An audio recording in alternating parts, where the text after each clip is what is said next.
చంద్రబాబు బలహీనపడ్డారు. వయసు పరంగా కూడా ఆయన జాతీయ రాజకీయాలను ప్రభావితం చేయలేని పరిస్థితి.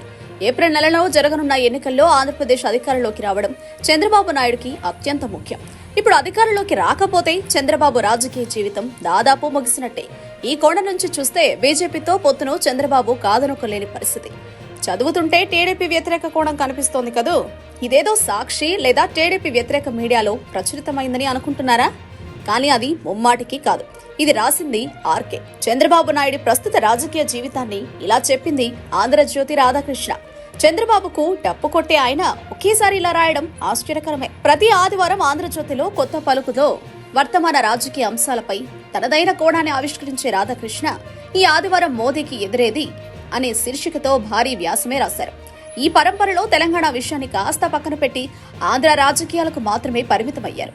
జాతీయ రాజకీయాల్లో ప్రస్తుతం చోటు చేసుకుంటున్న పరిణామాలను తనకున్న పరిజ్ఞానంతో రాధాకృష్ణ రాసుకొచ్చారు. నిజానికి ఎన్నికల్లో బీజేపీ అవసరం టీడీపీకి గానీ, టీడీపీ అవసరం బీజేపీకి గానీ లేదని కుండబద్దలు కొట్టిన రాధాకృష్ణ తెలుగుదేశం పార్టీ అధికారంలోకి వస్తుందని తేల్చి చెప్పారు. మరి తెలుగుదేశం అధికారంలోకి వస్తే బీజేపీతో పొత్తు కోసం చంద్రబాబు ఎందుకు తహతహలాడుతున్నట్టు, సీట్ల కేటాయింపులకు సంబంధించి అమిత్ షాతో ఎందుకు చర్చలు జరుపుతున్నట్టు, టీడీపీకి సొంతంగా అంత ప్రభ ఉంటే జనసేనతో ఎందుకు పొత్తు కుదుర్చుకున్నట్టు, ఇలాంటి విషయాలు జనాలకు తెలియదరా, లేక తను ఏం రాసినా చదువుతారనా? ఎన్నికలు సజావుగా జరగడం కోసం చంద్రబాబు బీజేపీతో పొత్తు కుదుర్చుకుంటున్నారట. మరి ఇదే చంద్రబాబు ఎన్నికలు సజావుగా జరగాలని 2019లో ఎందుకు పొత్తు పెట్టుకోలేదు? అప్పుడు ఎన్నికల్లో జగన్మోహన్ రెడ్డి ఒంటరిగానే పోటీ చేశారు కదా. ఎన్నికలు సజావుగా జరిగి ఉండకుంటే 2014లో చంద్రబాబు ఎలా అధికారంలోకి వచ్చారు? ఎన్నికలు సజావుగా జరిగేందుకు చంద్రబాబు మోదీ పంచను చేరుతున్నాడు అని రాసిన రాధాకృష్ణ ఎలాంటి సంకేతాలు ఇస్తున్నట్టు అంటే, ఎన్నికల సంఘం మోదీ చెప్పు చేతిలో ఉందడా? అలా ఉంటే నరేంద్ర మోదీ ఆధ్వర్యంలో బీజేపీ దేశం మొత్తం అధికారంలో ఉండేది కదా. ఒక పాత్రికేయుడు రాయాల్సిన రాతలేనా ఇవి?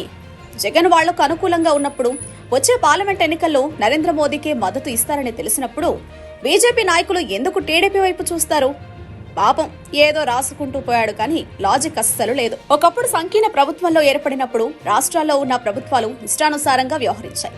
సంకీర్ణ ప్రభుత్వాలు ఏర్పడినప్పుడు దేశంలో ఎలాంటి పరిస్థితి ఏర్పడిందో అందరికీ తెలుసు. గత 2 పర్యాయాలు కేంద్రంలో బలమైన ప్రభుత్వం ఏర్పడడం వల్ల ఎలాంటి నిర్ణయాలు తీసుకుందో అందరూ చూశారు. 370 ఆర్టికల్ రద్దు, ట్రిపుల్ తలాక్ రద్దు, మహిళా రిజర్వేషన్ బిల్లు, అయోధ్యలో రామ మందిర నిర్మాణం, కొత్త పార్లమెంటు ఏర్పాటు, ఇంకా చాలా విప్లవాత్మక నిర్ణయాలు వెలువడ్డాయి.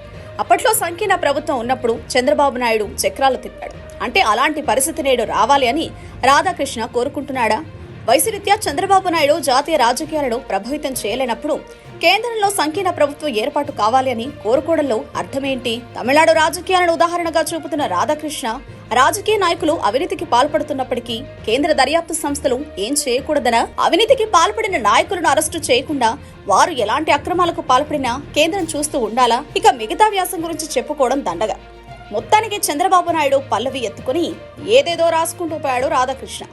నిప్పులు చిమ్మే విధంగా ఉండాల్సిన అతడి అక్షరాలు ఎందుకో గాడి తప్పుతున్నాయి అన్నట్టు రేవంత్ రెడ్డిని తెగ ప్రమోట్ చేస్తున్న రాధాకృష్ణ ఈ వ్యాసంలో అతని ప్రస్తావం కనీసం లేశమాత్రమైనా తీసుకురాకపోవడం విశేషం.